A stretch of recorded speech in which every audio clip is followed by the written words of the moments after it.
Muraho neza nshuti bavandimwe ba Kiringo Official. Turabiyegereje kandi kubaha ikaze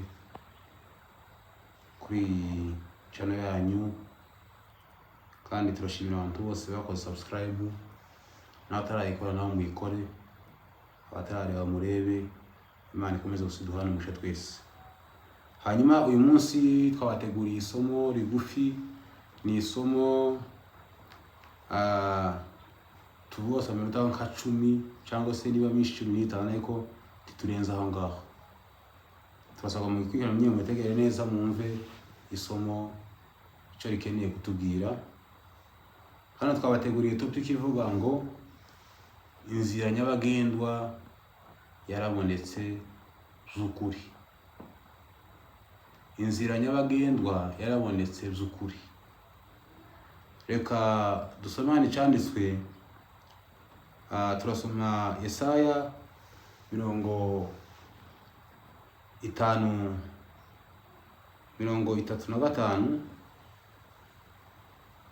no ku 8. Umutwe w'ijambo ravuga ngo inzira y'abacunguwe, kandi hazabayo inzira nyabagendwa, iyo nzira izitwa inzira yo kwera.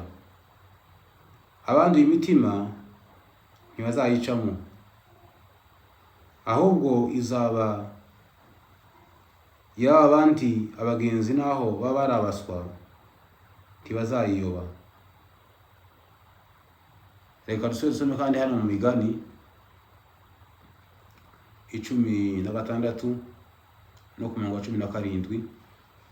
Yo haravuga ngo inzira nyabagendwa y'abakiranutsi ni ukureka ibibi, uwirinda amigenzereze ye ngo abarinze ubugingo bwe. Nukuba rero ikintu cya mbere hano twibaza ngo se inzira niki? Tuye kubasa ngo inzira nyabagendwa yarabonetse z'ukuri. Bana by'ikinyo yarabonetse z'ukuri. Inzira nyabagendwa yarabonetse z'ukuri. Uko ngo se inzira niki? Inzira nukuvuga ngo inzira nico cyane twibaza inzira niki. Ikintu cya kabiri kibaza ngo se inzira itumariye iki? Ikintu cya gatatu turaza ngo se ese nibiza ko twubaha inzira? Nizo ari bitatu tuzibazeho tusoze. Nukuvuga ngo inzira ni umuhanda. Inzira ni umuhanda umuntu cyangwa se inyamaswa ikoresha kugira ngo igere iyo ihayija cyangwa se agere yari kusha. Ni umuhanda umuntu akoresha cyangwa se inyamaswa cyangwa se ikintu icyo ari cyo cyose ikoresha kugira ngo kigereyo kiri kuja cyangwa se agereyo ari kusha. Iyo niyo nzira. Ubusanzwe tumenyereye imihanda itandukanye, nk'imihanda y'imodokari, imihanda y'indege, imihanda y'amato, imihanda. Ariko hariho n'undi muhanda cyangwa se n'indi nzira, iyo tuye kuganiraho muri aka kanya, iyo nzira nyabagendwa yabonetse. Mu bantu bizi indimi z'amahanga bavuga ko inzira bayita formule cyangwa se formule. Nukuvuga ngo ubundi inzira mu isi isanzwe y'ubuzima busanzwe no mu isi y'umwuka, inzira ni ikintu cy'ingenzi. Nukuvuga rero birakwiye ko twita cyane ku nzira.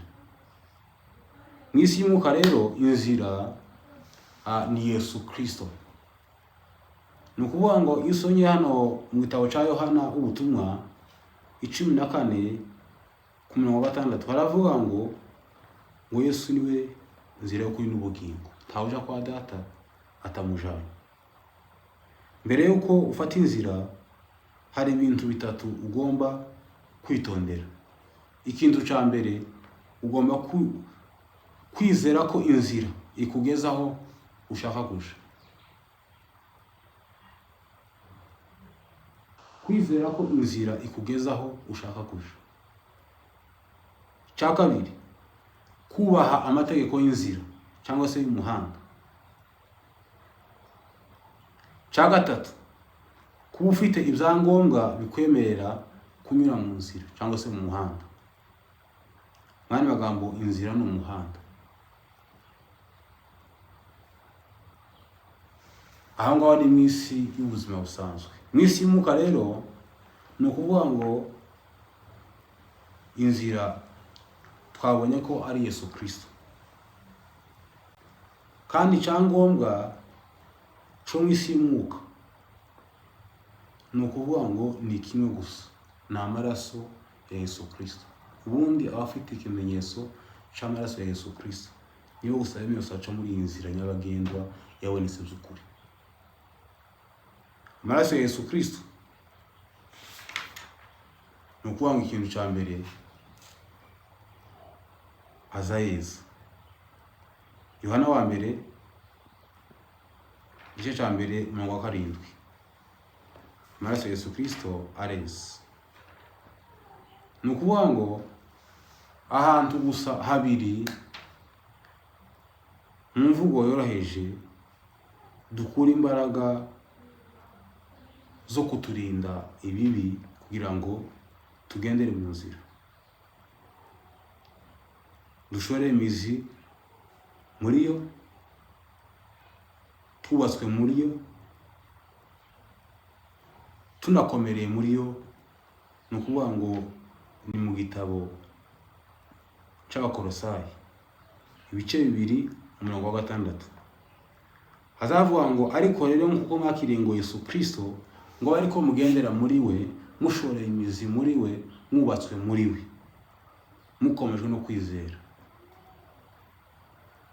Ni ukuvuga ngo ahantu habiri dukura izo mbaraga ni mu ijambo ry'Imana no mu isengesho.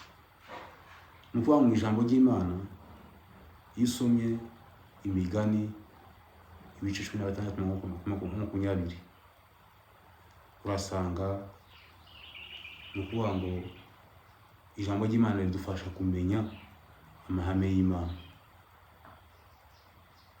Mu masengesho, iyo usomye Abaefeso 6:18 ni ukuvuga ngo Bibiliya ivuga ngo musengeshe mukiteka mu buryo bwose bwo gusenga no kwinginga. Mwanya magambo, twarimo tubosa ngo inzira nyabagendwa yarabonetse. Hari abantu bazabibaza ngo ese inzira nyabagendwa yabonetse gute? Iyi nzira ni iyihe nzira? Ni Yesu Kristo. Hari abantu bafite inyisho zivuga ngo inzira ijya mu ijuru, ugasanga babiremereye cyane kuvuga ngo ni inzira ngo ifundanye. Ariko njewe nayishiriwe yuko Yesu Kristo wenyine yaza ngo niyo nzira kuri n'ubugingo, kandi Yesu Kristo isi yose yomujamo ikamukwigwamo kandi tinamwuzure. Niyo mpamvu rero ari inzira nyabagendwa, ni inzira yo kwera, ni inzira y'abakiranutsi. Abandi imitima ntabwo bazayinyuramo. Turabashimiye rero, ryari ijambo rigufi wasanga dusange yose muri mugoroba. Ntabwo twakinuka ngo tubaraza ubusa, ariko kandi iri jambo ni ijambo ry'imbaraga. Nkumure inzira nyabagendwa yarabonetse by'ukuri. Twizere Yesu, twizere ijambo ryayo, tugendere mu mategeko y'Imana, kandi amategeko y'Imana y'umwuka. Hari amategeko y'Imana Yesu Kristo yatanze y'umwuka nk'amategeko mashasha. Aravuga ngo ukunde mugenzi uko wikunda, ukundisha Imana umutima wawe wose. Aya mategeko nayo kwitondera rwose. Ngira amahoro rero, nkumure inzira nyabagendwa yarabonetse. Umuntu uzo kugira ngo inzira ijya mu ijuru ngo akagutera ubwoba. Nima wizeye Yesu Kristo, umutima utagucira urubanza, inzira nyabagendwa yarabonetse. Ngira amahoro rero, wishimire iyo nzira, uyinezererwe, uyinyuremo.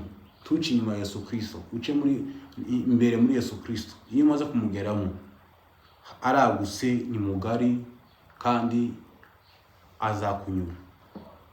Ukeneye se kugira amahoro? ukeneye kugendana umutekano wose, gana inzira nyabagendwa.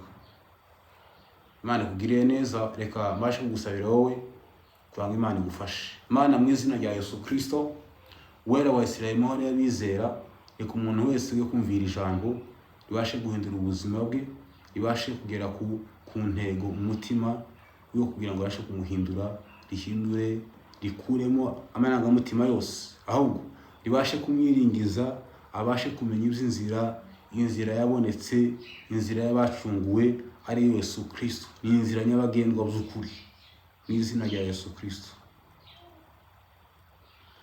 Bose bagiriye neza, abari kure no hafi, buri muntu wese ahari ijambo rindi mugeraho ribashe kumuhindura mu izina rya Yesu Kristo. Niwe twize kandi niwe twiringiye, ntabwo ijambo ryabo tuba turivugira ubusa, ahubwo intego yaryo iba yose ngo ihindura abantu kandi ihindure buri wese wumva kandi abatuke. Reka Mwami Yesu icyubahiro kibe cyawe none n'iteka ryose. Amen.